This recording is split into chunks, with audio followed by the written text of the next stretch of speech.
Good morning बच्चों। जैसा कि हमने पिछली वीडियो जो पार्ट नंबर 4 की थी, तो उसमें हम बात कर रहे थे कि दो संख्याओं का मासा मतलब महत्तम समापवर्तक और दो संख्याओं का लासा मतलब लघुत्तम समापवर्तक अभाज्य गुणनखंड विधि द्वारा कैसे निकाला जाएगा। एक चीज ये हुई थी और उसमें शायद एक आध एग्जाम्पल हुआ था, अगर नहीं हुआ होगा तो अभी एक एग्जाम्पल हम और कर देंगे।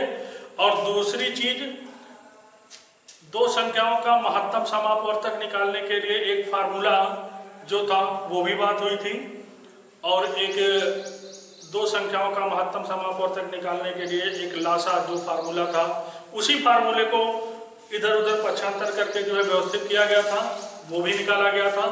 और एक चीज और हमने देखा था कि दो संख्याओं का गुणनफल जो ये बराबर होता है उन दोनों संख्याओं का लासा गुणे उन दोनों संख्याओं का मासा। इतनी बातें हुई थी। और लास्ट में रिमार्क करके एक चीज हम लिखे थे, वो भी जो है यही चीज लिखे थे कि दो संख्याओं का गुणनफल बराबर होता है दोनों संख्याओं का महत्तम समापवर्तक मतलब मासा गुणे दोनों संख्याओं का लासा। तो दो संख्याओं के लिए तो ये होता है कि दो संख्याओं का गुणनफल बराबर दोनों संख्याओं का महत्तम समापवर्तक गुणे दोनों संख्याओं का लघुत्तम समापवर्तक, किंतु तीन संख्याओं के लिए आवश्यक नहीं है। किंतु तीन संख्याओं के लिए आवश्यक नहीं है कि तीनों संख्याओं का गुणनफल बराबर उनका महत्तम उन तीनों संख्याओं का मासा गुणे उन तीनों संख्याओं का लासा हो जाए, ये आवश्यक नहीं है। इस पॉइंट को ध्यान रखिएगा। तो तीन संख्याओं का महत्तम समापवर्तक मतलब मासा और तीन संख्याओं का लघुत्तम समापवर्तक मतलब लासा, इसको हम अभाज्य गुणनखंड विधि द्वारा भी ज्ञात कर सकते हैं, उसकी भी हम बात करेंगे। तो ध्यान दीजिएगा स्टेप बाय स्टेप। उसके बाद बात करनी है हमको, एक फार्मूला है, इसको भी याद रखिएगा, कहीं जरूरत पड़ेगी तो इसका यूज किया जाएगा। ठीक, वो होता क्या है कि तीन संख्याओं a, b, c का महत्तम समापवर्तक ज्ञात करना, मासा कैसे ज्ञात किया जाएगा। तो तीन संख्याओं a, b, c का मासा बराबर जो होगा तीनों संख्याओं का गुणनफल गुणे इन्हीं तीनों संख्याओं का लासा मतलब लघुत्तम समापवर्तक बटे पहली दूसरी संख्या का लासा गुणे दूसरी तीसरी संख्या का लासा गुणे तीसरी और पहली संख्या का लासा। तो ये सूत्र याद रखिएगा।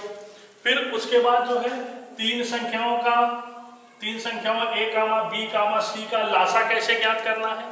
ठीक, तो तीन संख्याओं a, b का तथा c का लासा बराबर जो होगा वो होगा क्या, तीनों संख्याओं का गुणनफल गुणे उन तीनों संख्याओं का मासा, फिर पूरे के बटे पहली और दूसरी संख्याओं का मासा गुणे दूसरी और तीसरी संख्याओं का मासा गुणे तीसरी और पहली संख्याओं का मासा। बच्चों की चीज याद रखिएगा कि अगर लासा और मासा कहने में कहीं कंफ्यूजन हो गया होगा, मतलब बाय द वे गलती से अगर निकल गया होगा, तो उसको तुम लोग अपना एडजस्ट कर लीजिएगा, क्योंकि लिखा रहेगा जो चीज वो ध्यान देना है।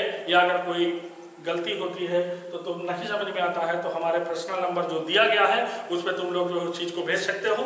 ठीक, अब इसी पे आधारित हमको कुछ एग्जाम्पल और कुछ क्वेश्चन करवाने हैं, और उस पर आधारित फिर प्रश्नावली दी गई जो एनसीईआरटी की बुक में प्रश्नावली 1.2 करके दी गई है, उसको भी हम लोग देखेंगे। तो आइए पहले हम अभाज्य गुणनखंड विधि द्वारा दो संख्याओं का मासा कैसे ज्ञात कर सकते हैं, और अभाज्य गुणनखंड विधि द्वारा दो संख्याओं का लासा कैसे ज्ञात कर सकते हैं। अभाज्य गुणनखंड विधि द्वारा ही तीन संख्याओं का अभाज्य गुणनखंड विधि द्वारा ही तीन संख्याओं का मासा कैसे ज्ञात करते हैं, और अभाज्य गुणनखंड विधि द्वारा ही तीन संख्याओं का लासा कैसे ज्ञात कर सकते हैं। इस पे आधारित एक एग्जाम्पल देखा जाए, मतलब एग्जाम्पल क्या, क्वेश्चन देखा जाए। ठीक, वो कोई किसी बुक में एग्जाम्पल होगा तो किसी बुक में क्वेश्चन होगा या नहीं भी होगा, बस हमको प्रोसेस से मतलब है, मेथड से मतलब है कि कैसे किया जाएगा। तो आइए इस पे आधारित पहले क्वेश्चंस करते हैं और देखते हैं कैसे क्या है। हम कोशिश करेंगे कि तुम लोगों की बुक से ही क्वेश्चन उठाएं ताकि कोई और दिक्कत ना होने पावे। तो चलिए फिर देखा जाए कैसे किया जाएगा। आइए इस पे आधारित क्वेश्चन देखें पहले। चलिए वैसे दे दिया जाता है 1200 पर क्वेश्चन 1225 तथा 215 का मासा, याद रखिएगा मासा, ठीक है। अभाज्य गुणनखंड विधि द्वारा ज्ञात कीजिए, अभाज्य गुणनखंड विधि द्वारा ज्ञात कीजिए।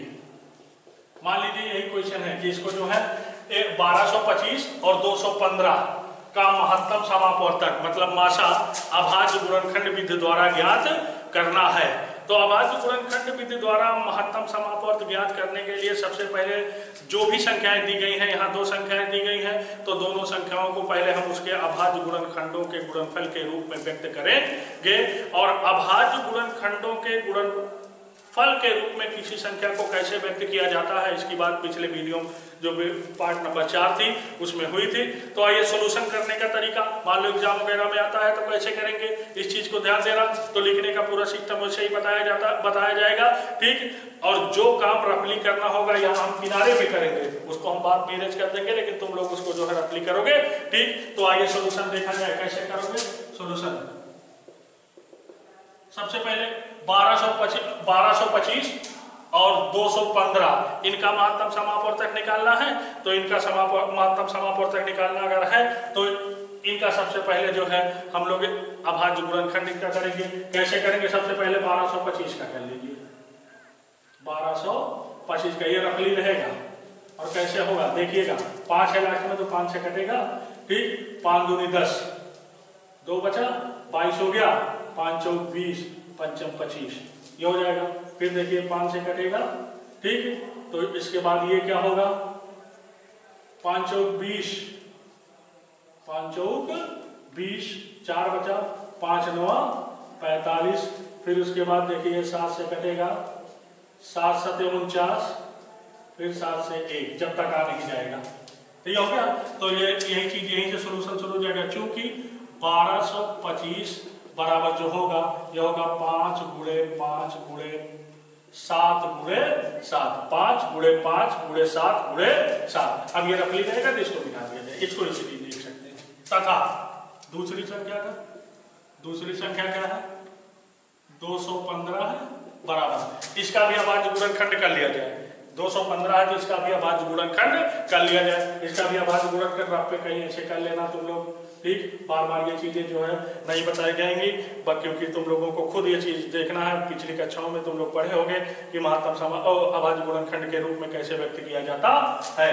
तो आइए इसको भी देखें। तो सबसे पहले ये देखें, 5 से ये भी कटेगा, 5 चौक 20, 1 बचा, 5 दिया 15, ध्यान दीजिएगा। 5 चौक अब 43, 43 किसी से कटेगा नहीं कटेगा, स्वयं से केवल कटेगा 43, तो 1 आ गया। तो इसको हम लोग लिख सकते हैं क्या, 5 गुणे 43, ये हो गया, ठीक। अब हमको यहाँ पे क्या करना है, दोनों संख्याओं का महत्तम समापवर्त मतलब मासा ज्ञात करना है। तो दोनों संख्याओं का मासा ज्ञात करने के लिए क्या किया जाता है कि दोनों संख्याओं के अभाज्य गुणनखंडों में जितनी संख्याएं उभयनिष्ठ होती हैं उनका गुणनफल जो होता है वही उन दोनों संख्याओं का महत्तम समापवर्तक कहलाता है। तो अब इनमें देखा जाए उभयनिष्ठ कौन है, 5 केवल है, एक ही संख्या है, 5 मिल रही है ना, ठीक। तो इसलिए 1225 तथा 215 का मासा बराबर जो हो जाएगा, कितना उभयनिष्ठ कौन है, केवल एक संख्या 5 है तो 5 होगा। उसके बाद आंसर लिख दीजिएगा, आंसर लिख दोगे 5, यहां तक करना होगा, ठीक। तो आइए इसी पे आधारित एक आध क्वेश्चन और देखते हैं कैसे क्या होगा, उसको भी देखा जाए थोड़ा सा। चलो जैसे देखा जाए यहाँ पे क्या है, ये क्वेश्चन हो गया क्वेश्चन नंबर 1, ठीक। अब क्वेश्चन नंबर 2 की बात करें, क्वेश्चन नंबर 2 की बात करें। चलिए यहाँ पे क्या ले लिया जाए, 1625 नहीं तो 1620 कर दिया जाए। 1620 तथा तथा 440। क्वेश्चन नंबर 2, 1620 तथा 440 का महत्तम समापवर्तक मासा मतलब महत्तम समापवर्तक अभाज्य गुणनखंड विधि द्वारा ज्ञात कीजिए। तो इसका भी सेम प्रक्रिया वही है, बाकी कुछ करना नहीं है, लिखने का शीट तुम देखिएगा सोल्यूशन। तो चूंकि 1620 बराबर, अब 1620 का सिस्टम अगर देखना है अभाज्य गुणनखंड के रूप में इसको पहले व्यक्त करना है, तो फिर वही काम रख ली 1620। अब इसको काटोगे तो 2 से कट जाएगा, क्योंकि 2 8 16, 2 1 2 0, फिर यहाँ 2 4 8, 2 0 0 ले जाओगे, 2 5 10। अब नहीं कटेगा, अब 2 से नहीं कटेगा।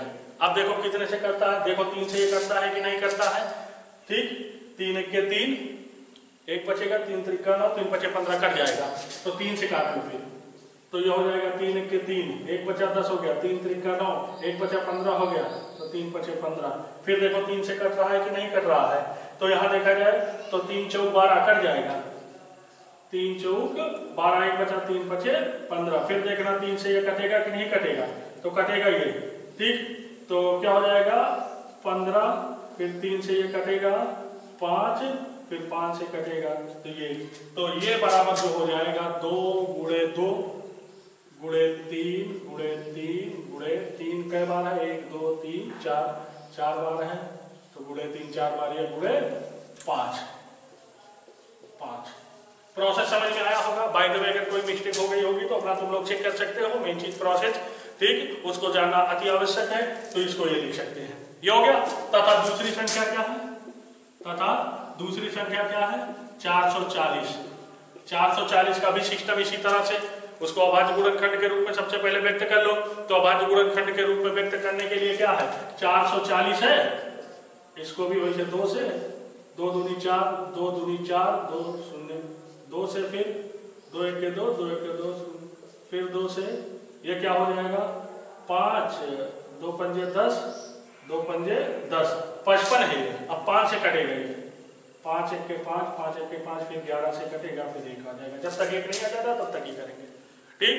अब क्या होगा कि 440 को हम लोग क्या लिख सकते हैं अभाज्य गुणनखंड के रूप में, 2 गुणे 2 गुणे 2, 1 2 3 गुणे 5 गुणे 11।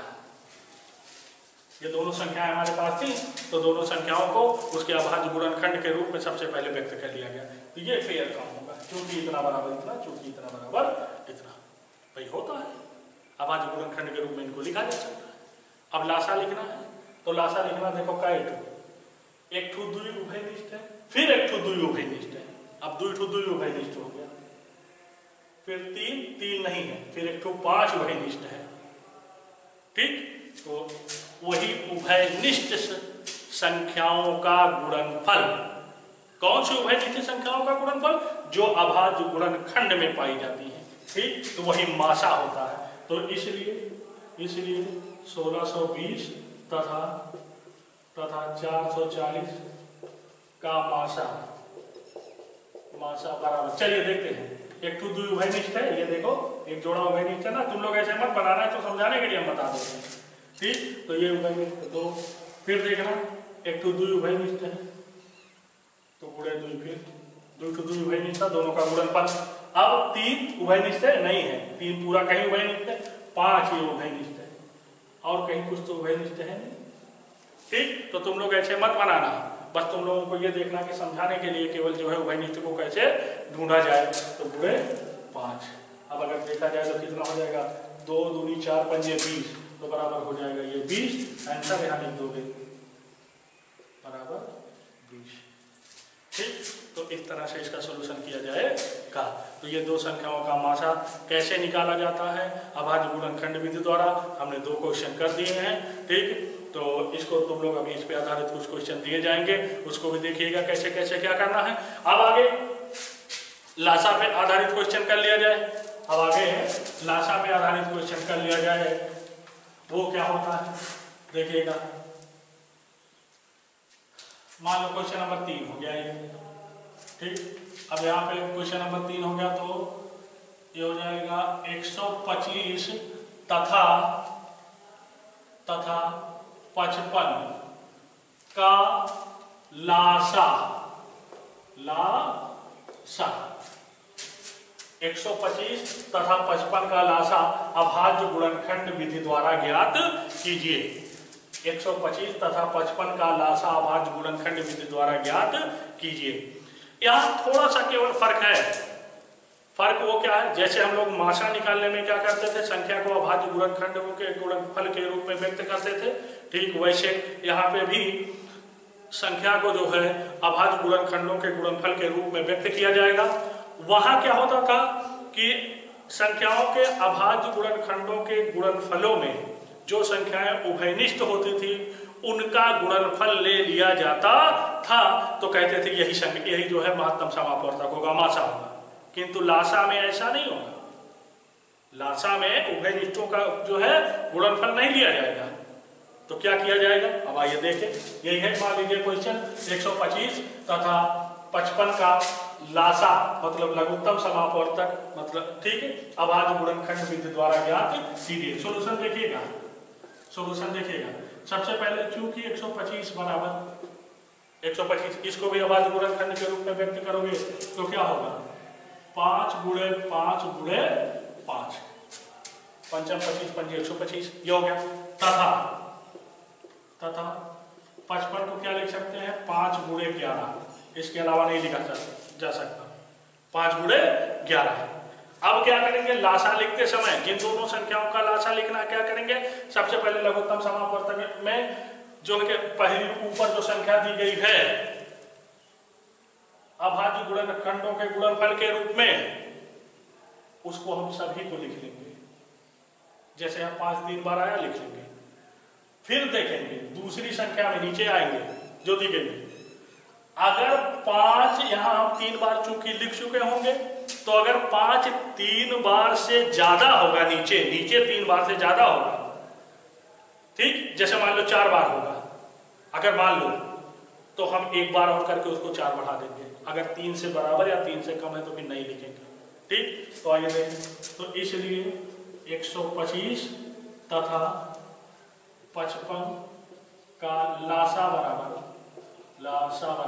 क्या हो जाएगा, तो पहले ऊपर वाला पूरा सिस्टम निकाल लो, 5 गुणे 5 गुणे 5 उतर गया पूरा, ठीक। अब नीचे देखो क्या है, 5 है, तो क्या 5 एक बार लिखा जा चुका है, तो पता चला 3 बार लिखा जा चुका है, तो नहीं लिखेंगे। फिर आगे देखेंगे क्या है, ठीक, अगर जो आगे फिर देखेंगे क्या 11 है ना, क्या यहाँ लिखा जा चुका है एक बार, पता चला नहीं लिखा जा चुका, तो गुणे में 11 कर देंगे, ठीक। अब इन्हीं का गुणनफल करके तुम लोग जो होगा अपना सिस्टमेटिक आंसर लिख दोगे। गुणन करना तो आता ही होगा, 125 गुणे 11 करके जो है इसका मान निकाल लोगे। तो इस तरह से लासा लिखा जाता है। तो पहले जो संख्याएं हैं उनको हम अभाज्य गुणनखंडों के गुणनफल के रूप में व्यक्त कर लेंगे। जब अभाज्य गुणनखंडों के गुणनफल के रूप में वो संख्याएं व्यक्त हो जाए, तो हम पहली वाली संख्या का अभाज्य जो लासा लिखते समय पहले वाली संख्या के सभी अभाज्य गुणनखंडों के जो गुणनफल के रूप में है सबको उतार जाते हैं। फिर नीचे देखते हैं कोई भी संख्या ऊपर जितनी बार आई है, अगर उससे अधिक बार आएगी तो जितनी अधिक रहेगी उतने गुणे और बढ़ोतरी कर लेंगे, और अगर नहीं रहेगी या बराबर रहेगी या कम रहेगी तो भी जो है तब नहीं लिखेंगे, ठीक। तो ये हो गया एक क्वेश्चन। इस पे आइए एक और करवाया जाए, थोड़ा सा एक और क्वेश्चन नंबर 4 कर दिया जाए, इसमें भी आधारित क्वेश्चन नंबर 4 कर दिया जाए इसका। अब यहाँ पे भी एक आध क्वेश्चन ले लें लासा निकालने के लिए, ठीक, और देखें कैसे निकालते हैं।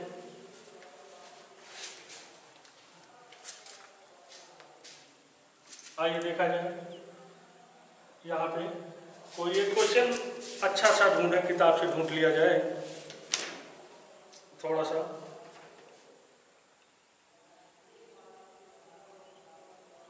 चलो एक तो दिया गया 510 तथा 92 का लासा अभाज्य गुणनखंड विधि द्वारा ज्ञात कीजिए। अभाज्य गुणनखंड विधि द्वारा ज्ञात कीजिए। तो दो संख्याओं का लासा निकालने की अभी बात चल रही है, ठीक। तो 510 और 92 का लासा अभाज्य गुणनखंड विधि द्वारा ज्ञात कीजिए। तो आइए सॉल्यूशन देखा जाए।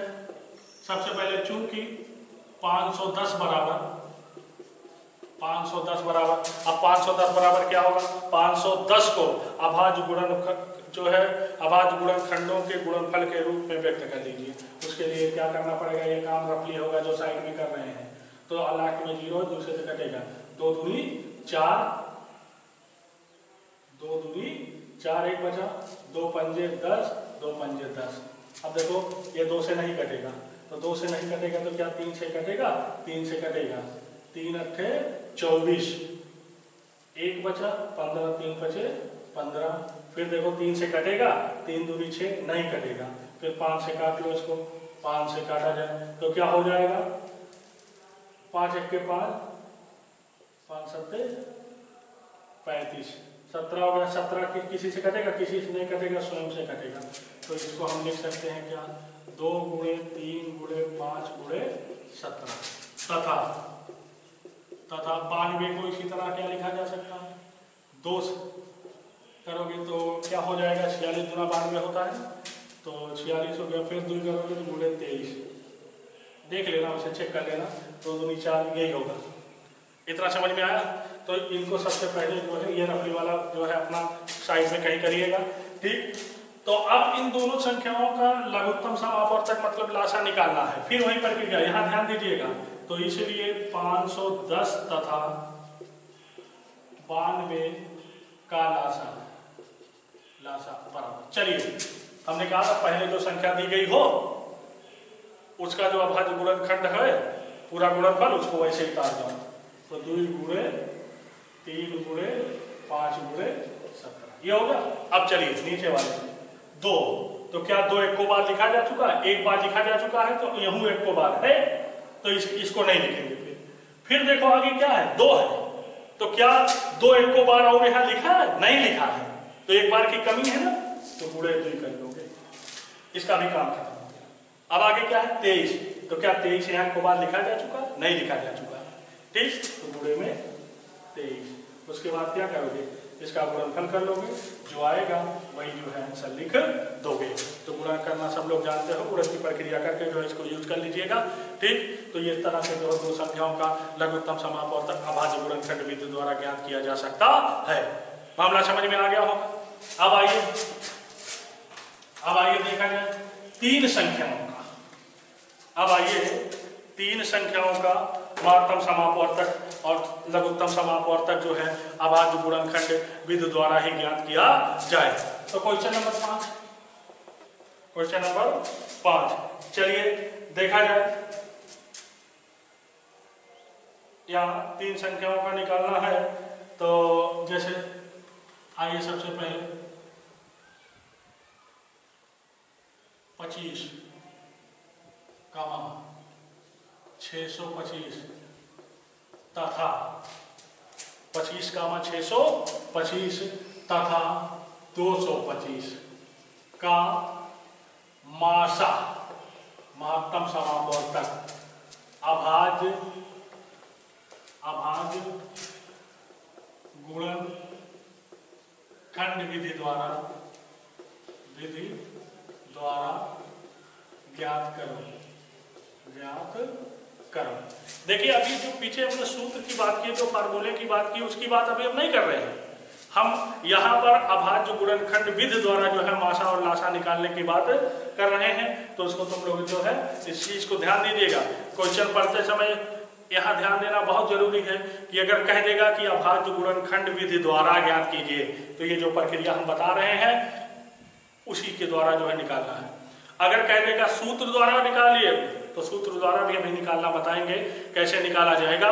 तो सूत्र द्वारा तब निकालना रहेगा। अगर कह देगा केवल ज्ञात कीजिए तो स्वतंत्र हो, चाहे जैसे निकालो, ठीक। तो यहाँ ये सोल्यूशन, ठीक वही प्रक्रिया। यहाँ 3 जैसे 2 संख्याओं में क्या होता था, प्रत्येक संख्या को उनके अभाज्य गुणनखंड के गुणनफल के रूप में व्यक्त कर दिया जाता था। यहाँ तीनों संख्याओं को उनके अभाज्य गुणनखंडों के गुणनफल के रूप में सबसे पहले हम व्यक्त कर देंगे। तो आइए देखें, चूंकि 25 बराबर क्या होगा, इसको हम 5 गुणे 5 लिख सकते हैं, यही इसका अभाज्य गुणनखंड होगा। अच्छा फिर देखिए, तथा 625 को क्या लिख सकते हैं, 625 को 5 गुणे 5 गुणे 5 गुणे 5, पंचम 25 गुणे 125 गुणे 625 हो जाएगा। फिर उसके बाद क्या है 225 तथा 225 225 को अगर हम लिखेंगे तो 225 का जो है अभाज्य गुणनखंड के गुणनफल के रूप में व्यक्त करने के लिए, चलिए क्या ये 3 से कटेगा? कटेगा, दूसरे कटेगा नहीं, 3 7 21, 3 5 15, फिर ये 3 से कटेगा 25, फिर ये क्या होगा 5 से कटेगा 5, फिर 5 से कटेगा 1। तो इसको हम लोग लिख सकते हैं 3 गुणे 3 दो बार 3 है, ठीक है, गुणे 5 गुणे 5, ये हो गया। अब पॉइंट ध्यान देने योग्य है कि हमको लासा निकालना है कि मासा निकालना है, लघुत्तम समापवर्तक निकालना है कि महत्तम समापवर्तक निकालना है। तो यहाँ पे हमको क्या निकालना है? मासा निकालना है, महत्तम समापवर्तक। और महत्तम समापवर्तक जैसे पीछे दो संख्याओं का जो निकाले थे, दोनों संख्याओं के अभाज्य गुणनखंडों में जो संख्याएं उभयनिष्ठ होती थी उनका गुणनफल यही मासा होता था। यहाँ क्या होगा? तीनों संख्याओं के अभाज्य गुणनखंडों में जो संख्याएं उभयनिष्ठ होंगी उनका गुणनफल इन तीनों संख्याओं का मासा कहला देगा। तो आइए ढूंढते हैं। तो इसलिए 25, 625 तथा 225 का मासा बराबर क्या हो जाएगा? उभयनिष्ठ आइए ढूंढा जाए। 5 यहाँ है, ये और फिर यहाँ 1 5 उभयनिष्ठ है, ये तुम लोग ऐसे मत बनाना डिजाइन, बस खाली देख लेना यहाँ 5 5 5 उभयनिष्ठ है 5। चलिए फिर अगले 5 को देखो, यहाँ है यहाँ है। अगला 5 है कि नहीं? ये भी है, तो पूरे 5। समझ में आ रही बात ना? उसके बाद यहाँ कुछ है ये नहीं, तो उभयनिष्ठ होने का तीनों में कोई सवाल ही नहीं है, कोई प्रश्न ही नहीं पैदा होता कि तीनों में कोई चीज़ उभयनिष्ठ हो, जब फिर भी यहाँ पे सब खत्म हो गई।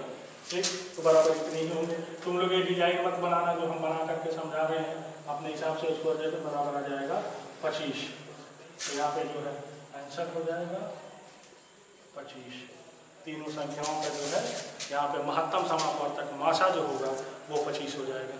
तो तुम लोगों ने देखा कि 3 संख्याओं का महत्तम समापवर्तक कैसे ज्ञात किया जाता है, वो भी अभाज्य गुणनखंड विधि द्वारा। ठीक, अब आइए फिर देखा जाए। लासा निकालने के लिए क्वेश्चन बता दिया जाए, उसके बाद इन सभी पे आधारित कुछ क्वेश्चन तुम लोगों को होमवर्क के रूप में दे दिया जाए। ठीक, तो आइए देखा जाए। अगर हम यहाँ देखें, चलिए 20,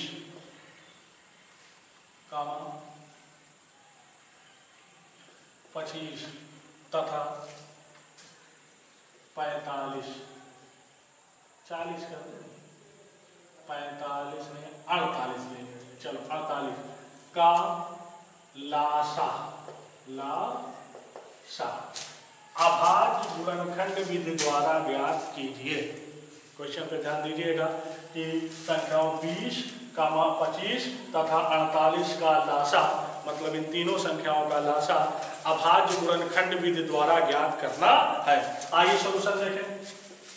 सॉल्यूशन, ठीक, सॉल्यूशन ऐसे ही तुम लोग फेयर कॉपी में हल करोगे। अब यहाँ पे फिर वही प्रक्रिया कि सबसे पहले प्रत्येक संख्या को उसके अभाज्य गुणनखंडों के गुणनफल के रूप में व्यक्त कर दिया जाए। तो आइए 20 बराबर क्या होगा? 2 गुणे 5, तो ये होगा। अच्छा, तथा 25 बराबर क्या होगा? 5 गुणे 5। अच्छा, तथा 48 बराबर क्या होगा? 48 बराबर 2 गुणे 2 गुणे 2, 2 दूनी 4 दूनी 8 गुणे 2 16 गुणे 3, 2 दूनी 4 दूनी 8 दूनी 16 48। अभाज्य गुणनखंड का मतलब जो होता है, अभाज्य गुणनखंड का जो मतलब होता है यहाँ पर कि इनका गुणा करने की यही संख्या मिल जाए। ठीक, आइए अब लघुत्तम समापवर्तक लिखने की बात करते हैं। तो इसलिए 20, 25 तथा 48 का लासा लासा लिखने के लिए, लघुत्तम समापवर्तक लिखने के लिए पीछे हमने बताया था कि सबसे पहले पहली संख्या का जो अभाज्य गुणनखंड है उसको पूरा पूरा लिख दें, तो लिख जाते हैं। क्या दिया है, यही है ना, 2 गुणे 2 गुणे 5, ये हो जाएगा 2 गुणे 2 गुणे 5। अब आगे क्या करें, दूसरी संख्या में 5, तो क्या 5 एक को बार लिखा जा चुका है, इसमें देखेंगे पहले 5 के लिए पता चला हाँ एक बार लिखा जा चुका है, इसको छोड़ दोगे।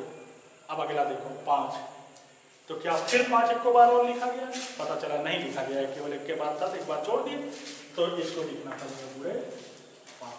ये हो गया।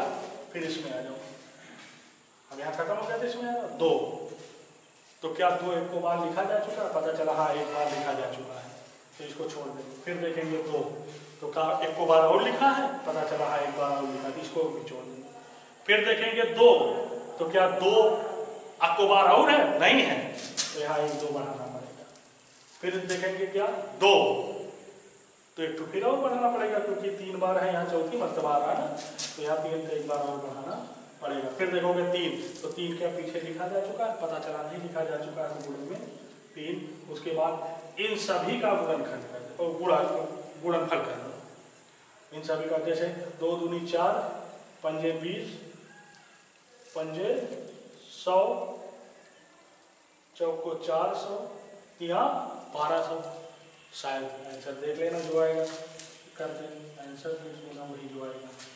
तो इस तरह से अभाज्य गुणनखंड विधि द्वारा 2 संख्याओं का महत्तम समापवर्तक और 2 संख्याओं का लघुत्तम समापवर्तक कैसे निकाला जाएगा, ये प्रक्रिया तुम लोगों ने देखी। अब इस पर आइए कुछ वर्क दे दिया जाए, तुम लोगों को होमवर्क दे दिया जाए और करोगे। उसको करने के बाद जो है उसको पर्सनल नंबर पता ही, तो उस पर सेंड करोगे, देखोगे क्या है। ठीक, तो चलिए अब देखना work. Question number 1, question number 1, आइए देखा जाए। यहाँ पे 1535 तथा 45 का मासा अभाज्य गुणनखंड विधि द्वारा ज्ञात करो। ये हो गया पहला क्वेश्चन। दूसरा क्वेश्चन देखिए, दूसरा क्वेश्चन 85 तथा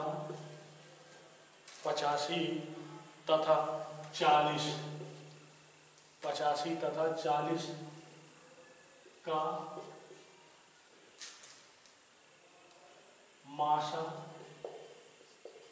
मासा अभाज्य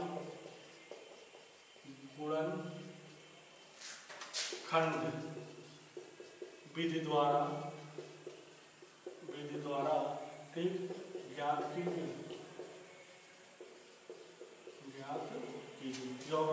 ठीक, क्वेश्चन नंबर 3 यहाँ पे देखिएगा। ठीक, 35 तथा 105 का लासा यहाँ लासा है, ध्यान दीजिएगा। लासा अभाज्य गुणनखंड विधि द्वारा ज्ञात कीजिए। क्वेश्चन नंबर 3 हो गया। क्वेश्चन नंबर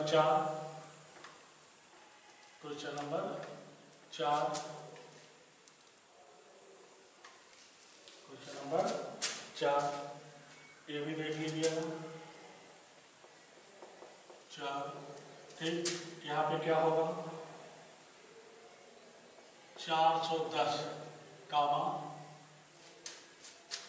190 तथा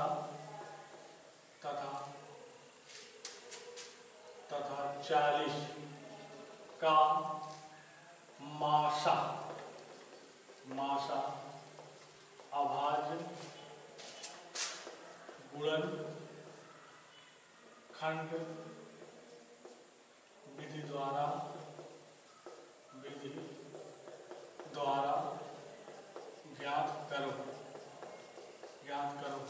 ये हो गया क्वेश्चन नंबर 5। क्वेश्चन नंबर 5 ये भी देखिएगा 5। यहाँ पे क्या है 33, 21 तथा 39 का लासा 37, 21 तथा 39 का लासा अभाज्य गुणनखंड